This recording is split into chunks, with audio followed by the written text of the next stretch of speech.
Hello viewers, welcome back to silver chemistry. तो आ गए आज नए पार्ट के साथ and this is our part number 6 from the chapter solution, that is class 12th chemistry, right. तो बेसिकली आज पार्ट नंबर 6 में हम पढ़ने वाले बच्चों अबाउट सॉल्युबिलिटी, राइट। तो चलो जल्दी से शुरू करते हैं द टॉपिक सॉल्युबिलिटी। बात करें इस चैप्टर की तो हमें इस चैप्टर में बच्चों दो टाइप की सॉल्युबिलिटीज को पढ़ना है। सबसे पहले बात करें तो हम पढ़ेंगे the solubility of solid in liquid, right. सबसे पहली सॉल्युबिलिटी जो इस चैप्टर में पढ़ेंगे the solubility of solid in liquid, जो आज के पार्ट में हम पढ़ने वाले हैं। Then in the next part we will study the solubility of gases in liquid, right. And ये सेकेंड वाला part the solubility of gases in liquid, ये बहुत ही इंपॉर्टेंट होने वाला है क्योंकि हम यहाँ पे एक इंपॉर्टेंट लॉ पढ़ेंगे जिसको हम बोलते हैं हेनरीज लॉ, राइट। तो आज के इस वीडियो लेक्चर में हम पढ़ेंगे बच्चों about the solubility of solid in liquid, right. सबसे पहले before studying the solubility of solid in liquid, कुछ ऐसे इंपॉर्टेंट टर्म्स हैं जिनके बारे में हमको पढ़ लेना है एंड एक एक करके उन सारे इंपॉर्टेंट टॉपिक्स को, उन इंपॉर्टेंट टर्म्स को हम पढ़ लेते हैं, राइट। सबसे पहला जो इंपॉर्टेंट टर्म है बच्चों वो है हमारा सॉल्युबिलिटी, राइट। कि ये सॉल्युबिलिटी आखिर में होता क्या है, राइट। सबसे पहले अगर सॉल्युबिलिटी की बात करें तो यू विल से कि सर ये सॉल्युबिलिटी क्या होता है। इसके लिए फॉर एग्जांपल लेट अस से मेरे पास एक कंटेनर है, राइट, जिसके अंदर 100 ml ऑफ वाटर है, राइट। 100 ml ऑफ वाटर है। अब हम बाहर से इसमें ऐड कर रहे हैं बच्चों शुगर, एंड शुगर हमारा सोल्यूट है।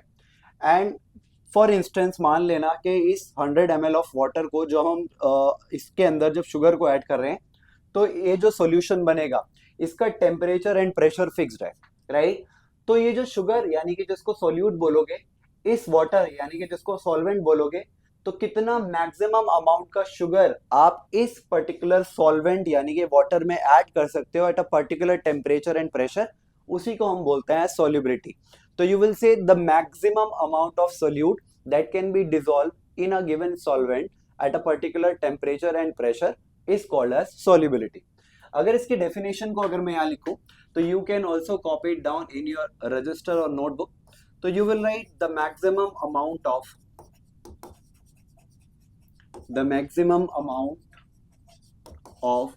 solute that can be dissolved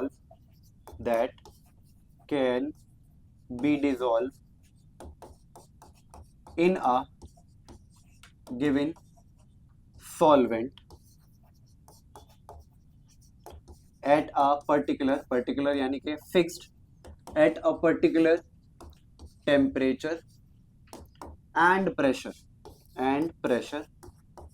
is called solubility। उसको हम बोलते हैं बच्चों एज solubility, राइट।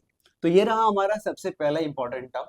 इसके बाद अगर हम बात करें दूसरे इंपॉर्टेंट टर्म की, जो कि है हमारा डिसोल्यूशन, राइट। कि भाई ये डिसोल्यूशन का प्रोसेस क्या होता है या फिर ये डिसोल्यूशन का एग्जैक्ट मीनिंग क्या होता है, राइट। इसके लिए फॉर एग्जांपल अगेन मेरे पास एक कंटेनर है एंड इसके अंदर अगेन मेरे पास 100 ml ऑफ वाटर है, राइट। अब क्या होगा जब आप इसमें बाहर से एक स्पून 1 स्पूनफुल शुगर ऐड कर रहे हो तो होगा क्या, दिस शुगर जो कि एक्ट कर रहा है solute, it will nicely dissolve into the solvent यानी कि water at a particular temperature and pressure, right. अब जब तक ये शुगर इस वाटर के अंदर यानी कि सॉल्वेंट के अंदर डिसॉल्व होती रहेगी, राइट, डिसॉल्व होती रहेगी, तो हम बोलेंगे वहां प्रोसेस हो रहा है किसका, डिसोल्यूशन का, राइट। मान लो ये जो आपने शुगर ली थी जो कि एक्ट कर रही है सॉल्यूट, जब आप इसमें ऐड करोगे तो होगा क्या, द कंसंट्रेशन यानी कि the concentration of the solution will also increase. क्यों कंसंट्रेशन बढ़ रहा है, क्योंकि आप इसमें शुगर यानी कि सॉल्यूट बाहर से ऐड कर रहे हो, तो ऑटोमेटिकली सॉल्यूशन का कंसंट्रेशन विल इंक्रीज। एंड जब तक ये शुगर यानी कि सॉल्यूट इस वाटर में यानी कि सॉल्वेंट में डिसॉल्व होता रहेगा, then we will say the process of dissolution is going on, the process will be called as dissolution, right।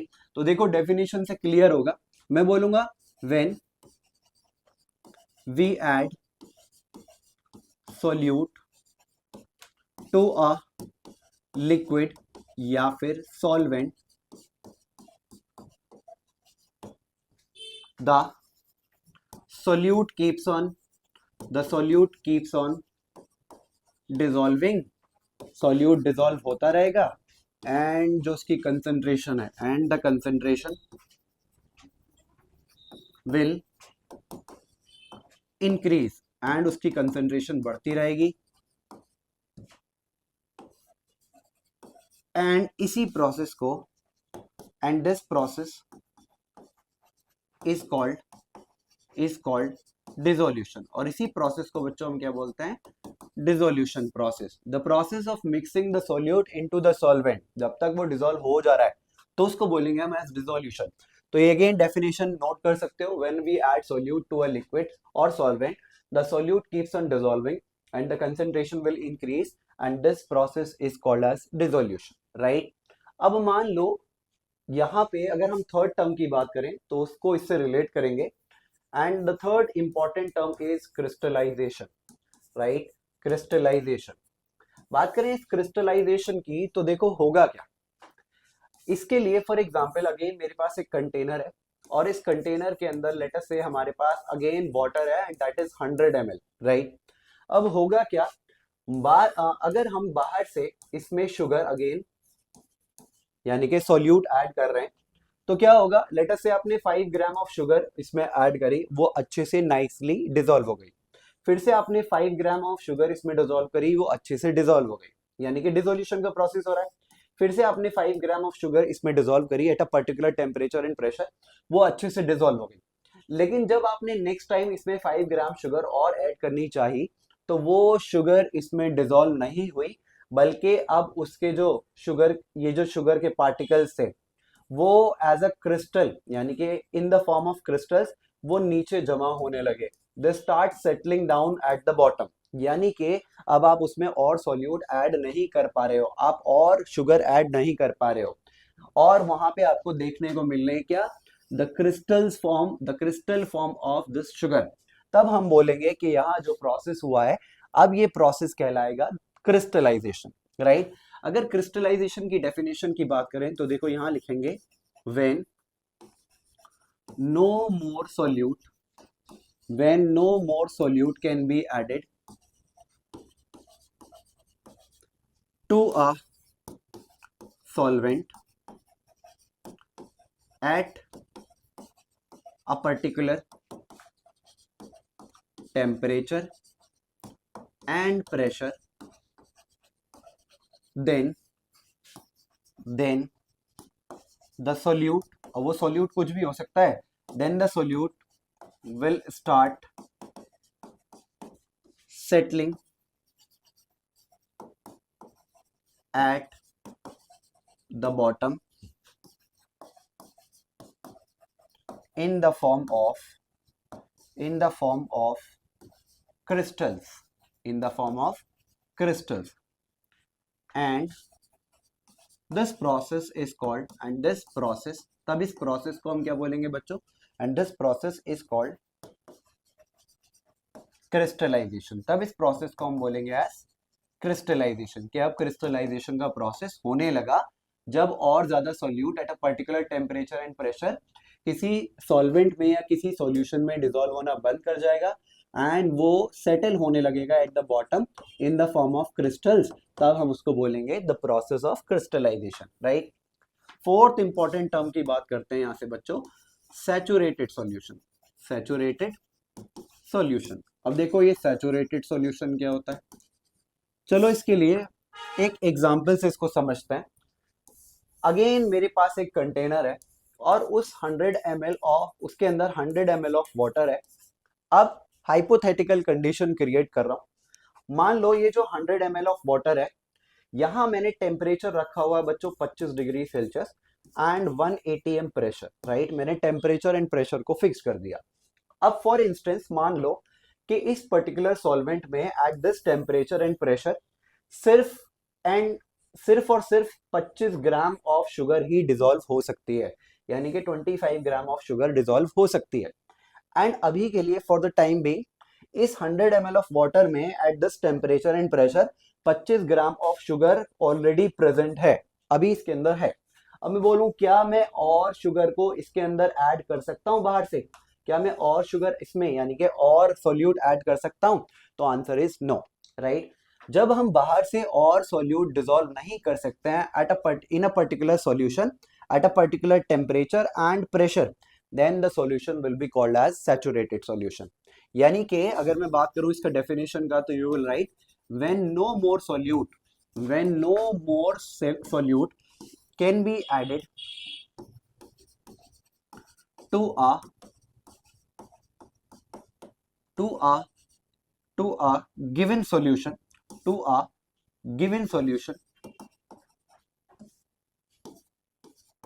at a particular temperature, particular यानी कि fix, at a particular temperature and pressure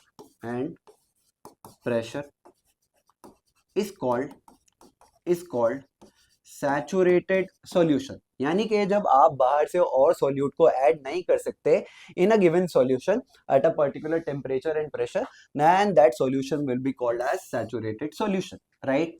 next important term की बात करते हैं बच्चों, that is unsaturated solution, right. अब मान लो इसी एग्जाम्पल को फिर से लेते हैं, और मान लो इस बार मेरे पास क्या है, ये जो हमारे पास सॉल्यूशन था इसके अंदर अब 25 ग्राम ऑफ शुगर नहीं है, लेट अस से यहाँ पे 20 ग्राम ऑफ शुगर है फॉर इंस्टेंस मान लेते हैं। अब मैं बोलूं आपसे क्या मैं बच्चों यहाँ से बाहर से कुछ और अमाउंट का शुगर, लेट अस से 2 ग्राम ऑफ शुगर और ऐड कर सकता हूं? तो यू विल से यस। क्यों? क्योंकि इसका जो सैचुरेशन लेवल है वो कितना है, इन 100 ml of water at this particular temperature and pressure आप 25 ग्राम ऑफ शुगर डिसॉल्व कर सकते हो। ये हाइपोथेटिकल कंडीशन है। तो आप बोलोगे yes sir we can add more amount of sugar into the solution, that means जब हम और अमाउंट का सोल्यूट बाहर से ऐड कर सकते हैं into the solution, that solution will be called as unsaturated solution. तो इसका डेफिनेशन जस्ट अपोजिट बन जाएगा। आप क्या लिखोगे, when more amount of solute can be added to a solution at a particular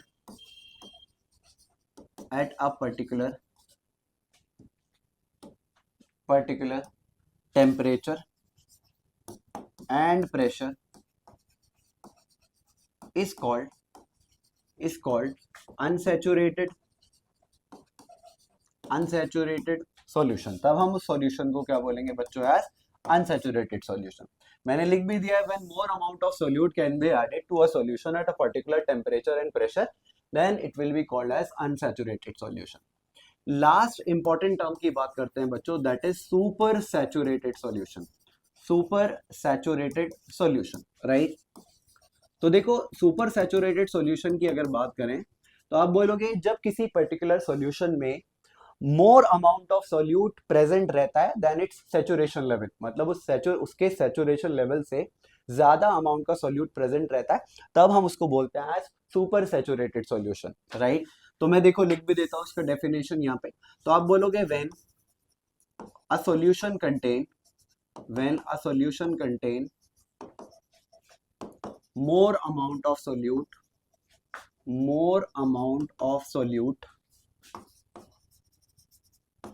then its saturation level at a particular, जिसको आप fixed भी लिख सकते हो, at a fixed temperature is called super saturated solution। तब हम उस solution को क्या बोलेंगे, एज सुपर सैचुरेटेड सॉल्यूशन। जैसे कि इसके एग्जांपल्स की बात करें बच्चों, तो इसके एग्जांपल में आप लिख सकते हो candies are one of the examples for super saturated solution, या फिर आप लिख सकते हो हनी भी क्या है, वन ऑफ द एग्जांपल है सुपर सैचुरेटेड सॉल्यूशन का, एक्सेट्रा, राइट। तो ये हो गए हमारे सारे इंपॉर्टेंट टर्म्स फिनिश। अब हम बात कर देते हैं बच्चों अगेन सॉल्युबिलिटी का, एंड सबसे पहली सॉल्युबिलिटी जो पढ़नी है हमें, that is solubility of solid in liquid. Majorly हम जो फोकस करेंगे बच्चों, यहाँ पे हम फोकस करेंगे कि व्हाट आर द फैक्टर्स, कौन कौन से ऐसे फैक्टर्स हैं जो सॉल्युबिलिटी को इफेक्ट करते हैं। सबसे पहले पढ़ेंगे the what are the factors which affect the solubility of solid in liquid. Then in the next part, in the next video, we will study the factors which affect the solubility of gases in liquid. तो आज पढ़ेंगे हम factors affecting, heading डाल सकते हो अपने notebook में, factors affecting solubility of solid in liquid. कौन कौन से ऐसे फैक्टर्स हैं जो solubility of solid in liquid को इफेक्ट करते हैं। तो तीन फैक्टर्स मेजरली हमको पढ़ लेने हैं यहाँ से। सबसे पहला फैक्टर जो है बच्चों वो है nature of solute and solvent. सबसे पहला फैक्टर है nature of solute and solvent. बात करें इस फैक्टर की तो देखो आपने कभी सुना होगा in chemistry there is a famous saying कि लाइक डिसॉल्व्स लाइक, राइट। अब इसका मतलब क्या होता है बच्चों, इस लाइन का मतलब ये होता है कि जो पोलर सोल्यूट होते हैं वो पोलर सॉल्वेंट में ही डिसॉल्व करेंगे एंड जो नॉन पोलर सोल्यूट होते हैं वो नॉन पोलर सॉल्वेंट में ही डिसॉल्व करेंगे। अब जैसे कि हम बात करें, यहाँ पे मैं लिख भी देता हूँ, आप बोलोगे पोलर सोल्यूट, राइट, या फिर जिनको आयोनिक भी बोलते हैं, आयोनिक कंपाउंड्स भी बोलते हैं, तो आप बोलोगे पोलर सोल्यूट और ionic compounds will dissolve in polar solvents. सिर्फ पोलर सॉल्वेंट्स में ही वो डिसॉल्व होंगे and this is how the nature of solute and solvent affect the solubility of solid in liquid. इसका एक एग्जांपल भी लिख सकते हैं, जैसे कि हमारे पास एक पोलर कंपाउंड होता है, आई होप आपको पोलर कंपाउंड या पोलर सॉल्यूट के बारे में पता होगा, जिनमें चार्ज सेपरेशन आ जाता है, वो होता है हमारे पोलर सॉल्यूट। जैसे कि फॉर एग्जांपल NaCl, ये हमारा एक पोलर सॉल्यूट है, राइट, क्योंकि इसमें चार्ज सेपरेशन होता है। या फिर पोटेशियम क्लोराइड, ये भी एक पोलर सॉल्यूट होता है, ये डिसॉल्व करेगा बच्चों, will dissolve in water again एक बेस्ट एग्जांपल है किसका, पोलर सॉल्वेंट का, राइट। तो ये आप याद रख सकते हो कि that polar solute will only and only dissolve in polar solvent. Similarly अगर सेकंड पॉइंट की बात करें तो you will say that sir non polar solute, non polar जिनको आप कोवेलेंट कंपाउंड्स भी बोल सकते हो, will dissolve in non-polar solvents। ये सिर्फ और सिर्फ डिसॉल्व होंगे नॉन पोलर सॉल्वेंट्स में। अगर बात करूं बच्चों एग्जांपल की, तो हमारे पास एंथ्रासीन जो कि एक नॉन पोलर कंपाउंड होता है, एंथ्रासीन यहाँ लिख देता हूं, एंथ्रासीन, या फिर नैप्थलीन अगेन एक हमारे पास नॉन पोलर कंपाउंड है, नैप्थलीन, या फिर कैम्फर ले लो, they all will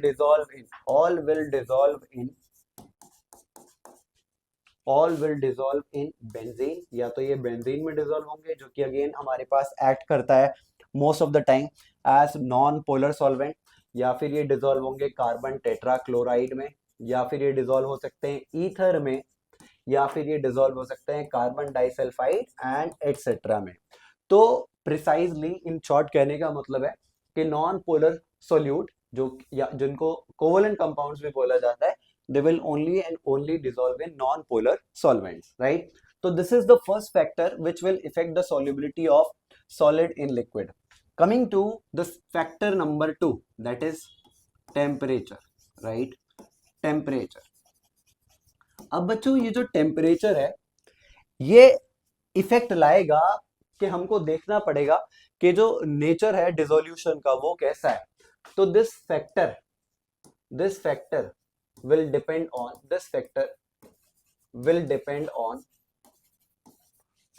nature of dissolution। अब आपको पता है डिसोल्यूशन क्या होता है।